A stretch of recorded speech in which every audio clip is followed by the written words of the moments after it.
comes to people pleasing, I always tell my clients that people pleasing is a gift until it becomes out of balance and one's identity is defined by it. I'm excited to share some practical tips how to break free from the pattern of people pleasing. Then I'll also guide you through a powerful visualization at the end. Let's begin by clarifying a couple of things. What does it mean to be a people pleaser versus being a kind and giving human being? It's when kind and caring starts to interfere with your own happiness. When you start putting others' needs before your own on a consistent and continual basis. This is when it negatively impacts your physical health. It suppresses your own needs and it blocks your development of life purpose other than serving others. People pleasing is a needing to please others in order to feel accepted, validated, worthy to be in relationships, and even loved. This is when people pleasing becomes a barrier to your own ability to prosper in your life purpose. When your soul becomes neglected because you're always pleasing others, it can't possibly grow and blossom to its full potential. It's like a flower not being watered. So, if you're a people pleaser, let me help you gain more clarity by asking you a few questions. And you can reply yes or no in the comments. Type the number, I'll name it, and then, so like number 1, yes or no. Number 2, yes or no is your response. So here we go. Number 1, do you have difficulty saying no to others in your life? Number 1, do you have difficulty saying no to others in your life? First thing that comes to your mind. Number 2, do you worry about what others might think of you if you do say no? Number 2, do you worry about what others might think of you if you do say no? Number 3, does saying no make you feel guilty or selfish? Number 3, does saying no make you feel guilty or selfish? Number 4, are you aware that you tend to do things for others to earn your right to be in their life? Now, this is a biggie, okay? Yes or no? Number 4, are you aware that you tend to do things for others to earn your right to be in their life? It's a subtle one. It's not something we walk around thinking about, okay? Number 5, do you neglect your own needs in order to do things for others? This is on a repeated basis, okay? I'm not talking about being a kind person. Do you, number 5, neglect your own needs in order to do things for others? If you typed yes to any of these questions, people pleasing is present, but it's also a really good sign, because self-awareness is the key to change. And this opens your soul up to allow for transformation of patterns that no longer serve you. Yeah. In order to break free from being a people pleaser, you need to know why you may be engaging in these kinds of behavior. Let me shed some light on possible issues going on that may be causing you to habitually people please. It often stems from deep lack of self-confidence or low self-worth, where you have a need for external validation to make sure that you're doing well, right? To validate that you're showing up right, to validate that you have a place. And that comes through helping others. It feels good to have someone say thank you and respond in positive ways. I understand. I love it too. You may be insecure about other people not liking you.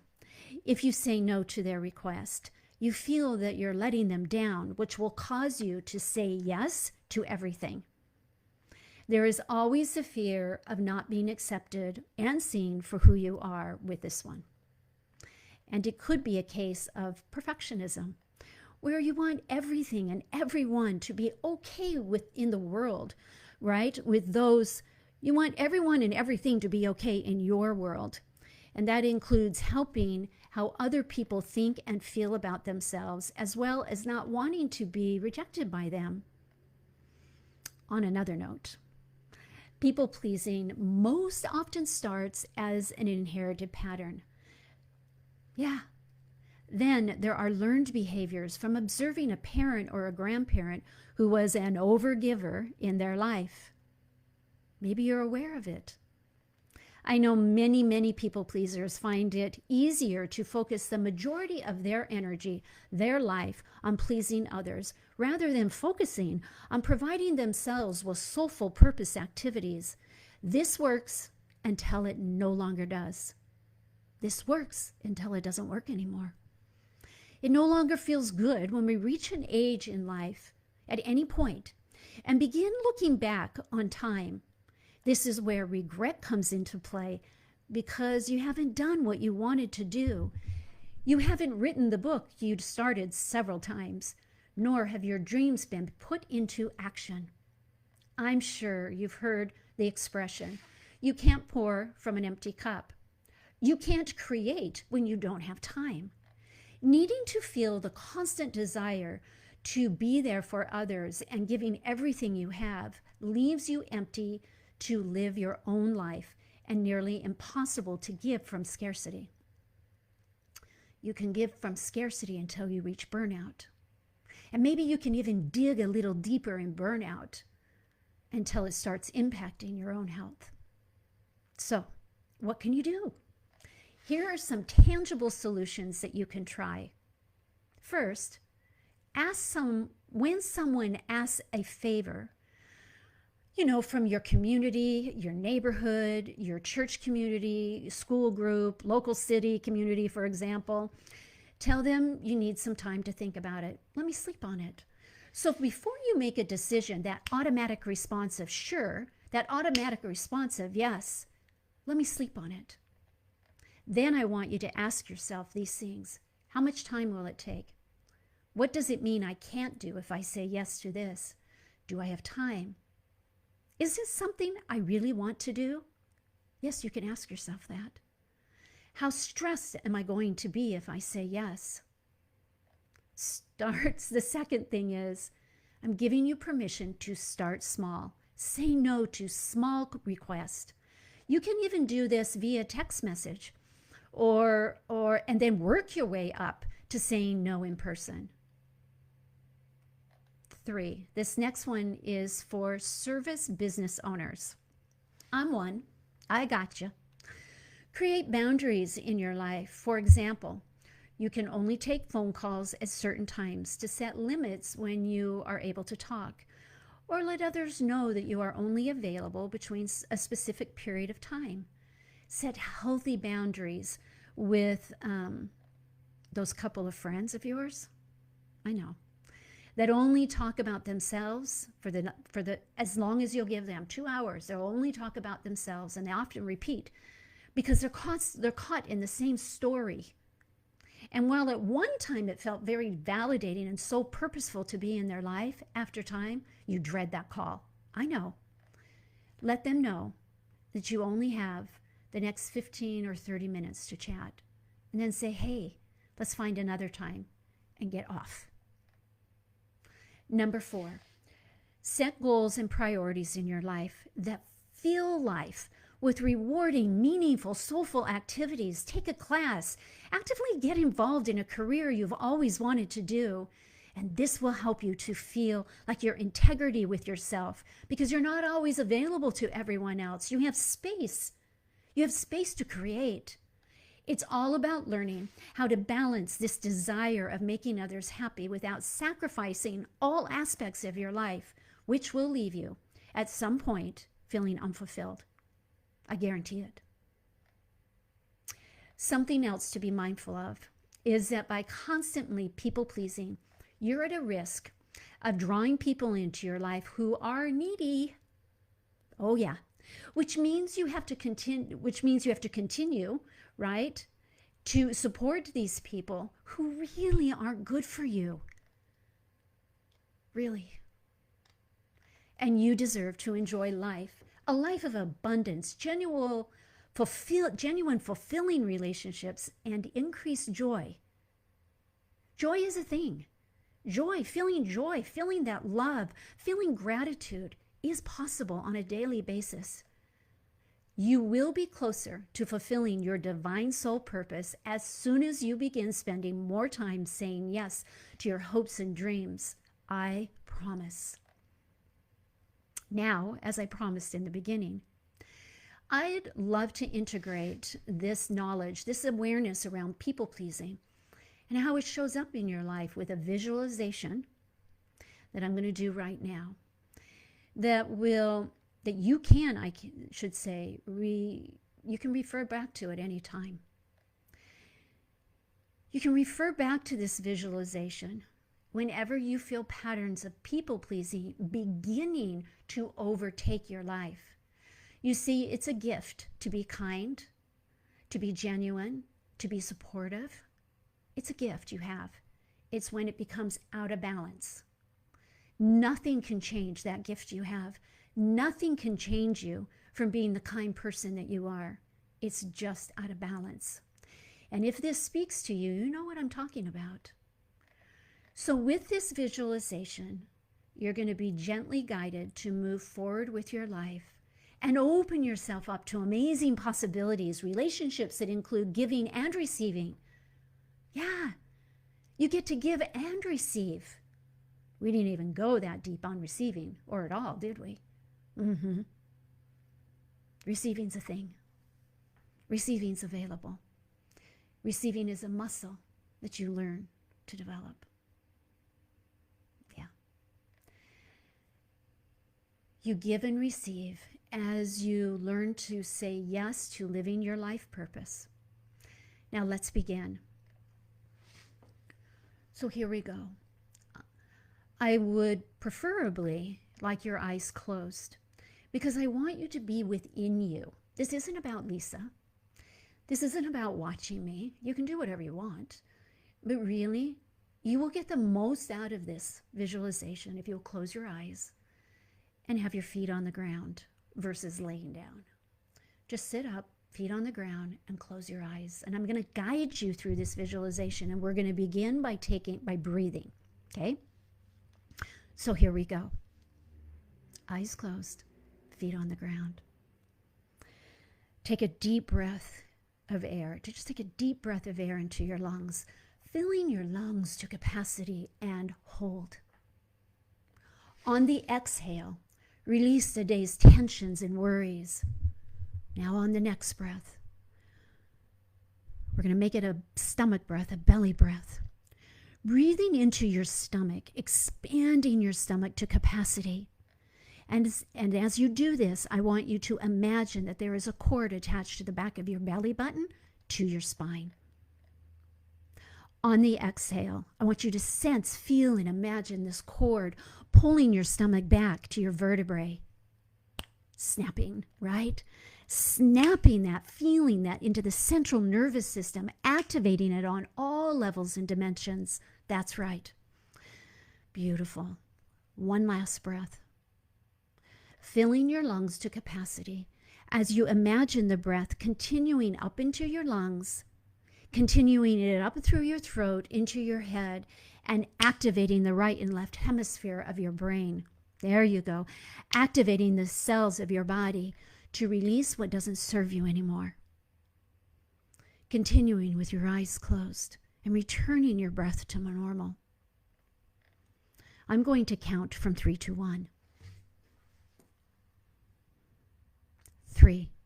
You are becoming more deeply relaxed. 1.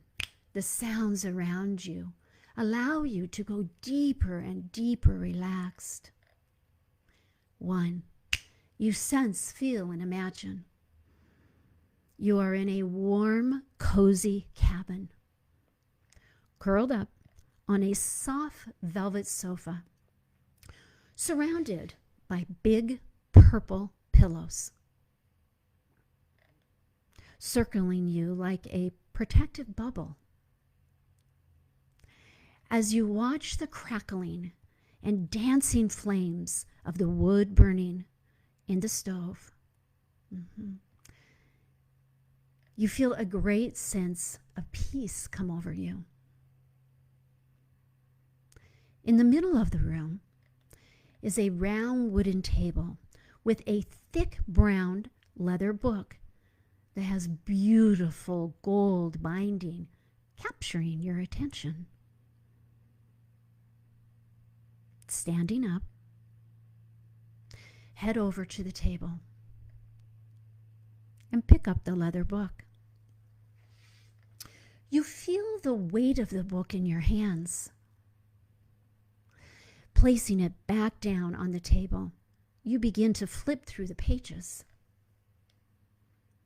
However, the pages are all blank. You feel compelled to continue scrolling through page after page, but there is no writing anywhere. Curiously, you close the book and you turn it over and you look at the back cover, drawing it closer to your face, tilting your head to make out the words written in gold lettering that say, "This is your story." You are aware that this leather book titled, "This is your story," is your book.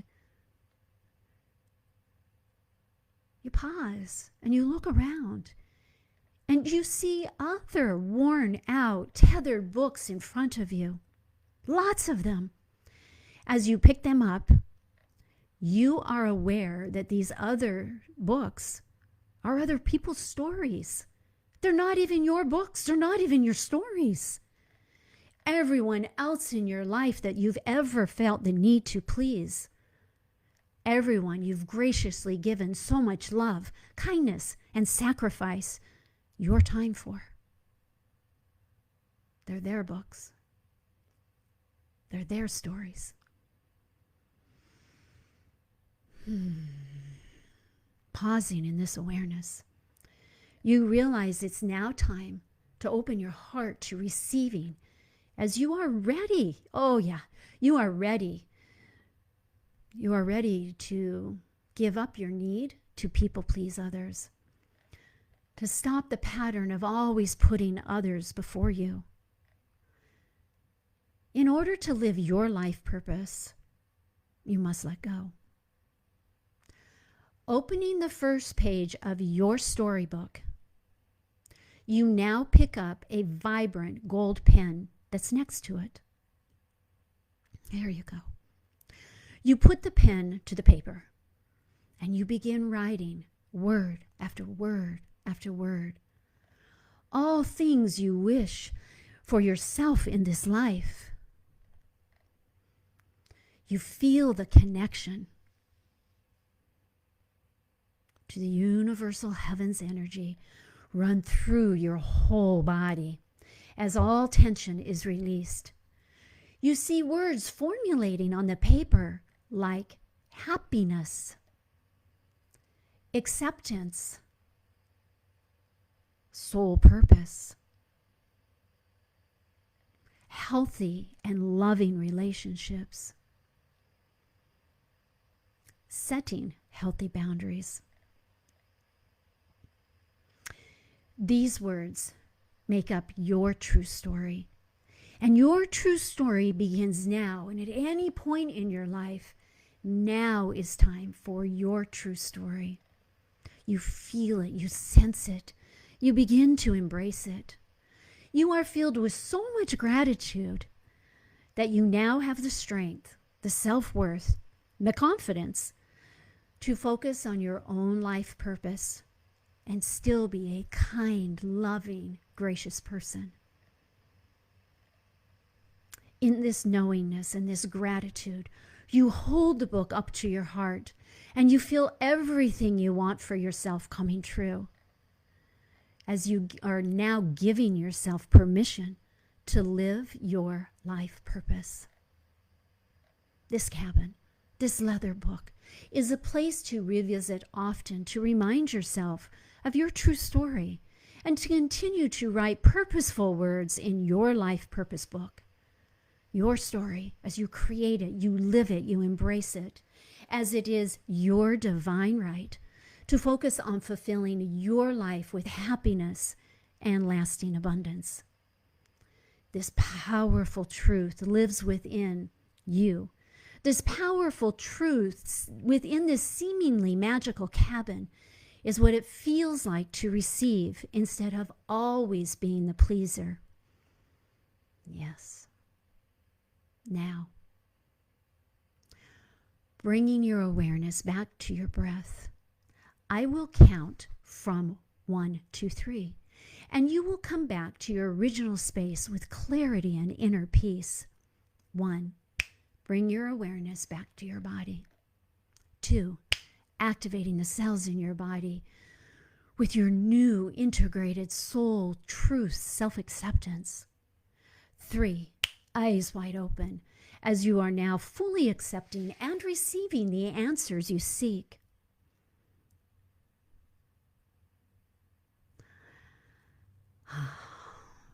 Beautiful.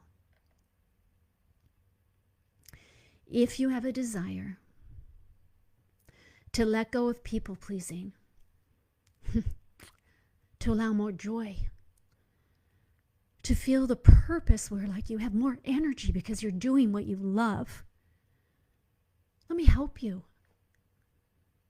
I have helped thousands of people. I can help you. Join my masterclass on the beginning of September 9th. You're live with me. There's even a couple of VIP seats left, I think. You will get so much benefit, so much transformation, and the tools to carry you forward. I promise. There's a guarantee with it. I want to help you if you want help. I'll put a link below at some point after this Facebook Live. I believe in divine synchronicity. I wouldn't be where I am if I didn't believe it. I believe that there's purpose, that we're here, and it doesn't matter how old we are in our life. It doesn't matter what has happened to us. All of it, everything in our life happens for us. And when we can allow this into our life and know that sometimes that the gifts we have become out of balance like people pleasing, and we can know that we can still use this gift of helping others and allow us to feel purposeful in other ways in our life, I promise you it's a game changer. It's a game changer. And I'd love to help be a game changer for you. So put those things in your questions, put the answers to those questions, yes or no. I'm going to come back in and I'll look at them. I'm grateful you're in my life. I'm grateful to be in your life. And I believe that all things happen in divine synchronicity. Sending you off in love. Lots and lots of love.